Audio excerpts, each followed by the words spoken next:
தேசத்திற்காக ஒரு ஜெபம் என்கிற ஜெப வேலைக்கு நேராக இயேசு கிறிஸ்துவின் நாமத்தினாலே உங்களை வாழ்த்தி வரவேற்கிறேன். இன்றைய நாளிலும் ஒவ்வொரு குடும்பங்களுக்குள்ளேயும் இருக்கிற ஒவ்வொருவருக்குள்ளேயும் விசுவாசம் நிரம்ப காணப்படும்படியா இன்றைக்கு நாம் ஜெபிப்போம். எபிரேயர் 11:6 சொல்லப்பட்டிருக்கு, விசுவாசம் இல்லாமல் தேவனுக்கு பிரியமாய் இருப்பது கூடாத காரியம் என்று எழுதப்பட்டிருக்கிறது. இன்றைக்கு குடும்பங்களுக்குள்ளே இருக்கிற ஒவ்வொருவரும் தேவனை விசுவாசிக்கிறவர்களாய், அவருடைய வார்த்தையை நம்புகிறவர்களாய் இருக்கும்படியாய் நாம் ஜெபிப்போம். அது மாத்திரமல்ல, நம்முடைய தேசத்துல எத்தனையோ பேர் இருக்கிறாங்க.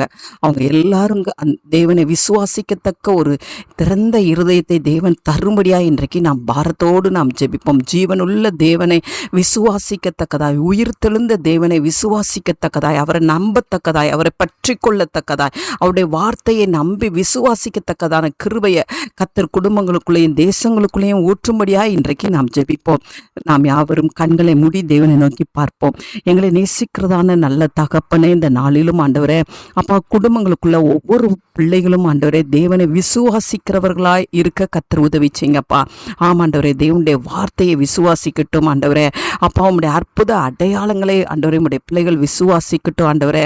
ஆண்டவரே, ரட்சிப்பை விசுவாசிக்கட்டும் ஆண்டவரே. ஆண்டவரே, கிறிஸ்துவுக்குள்ள வளரத்தக்கதான கிருபையை தாங்க. தேசத்துல எத்தனையோ பேர் ஆண்டவரே தேவனை நம்பாத இருதயங்கள் ஏராளமான பேர் இருக்கிறாங்கப்பா.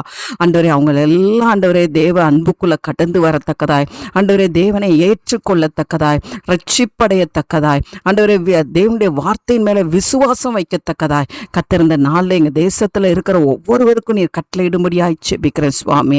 ஆமாண்டவர், இந்த நாளில் விசுவாசத்தினால கர்த்தர் ஒவ்வொருவரையும் நிரப்புங்கப்பா. வியாதி படுக்கல இருக்கிறவர்கள் விசுவாசத்தோடு இருக்கட்டும் ஆண்டவரே. பொருளாதார நெருக்கடியோடு இருக்கிற பிள்ளைகளுக்கு ஆண்டவரே விசுவாசத்தை கர்த்தர் பெருக பண்ணுங்க ஆண்டவரே. அப்பா ஆமாண்டவரே, ஒவ்வொருவருக்குள்ளேயும் நீங்க கொடுக்கிற விசுவாசத்துக்காக நன்றி. ஒவ்வொருவரும் ஆண்டவரே அந்த விசுவாசத்தை காத்துக்கொள்ள, அதுல நிலைச்சு நிற்க கர்த்தர் உதவி செய்யுங்க. இயேசுவின் மூலம் ஜெபிக்கிறேன் நல்ல பிதாவே. ஆமென், ஆமென்.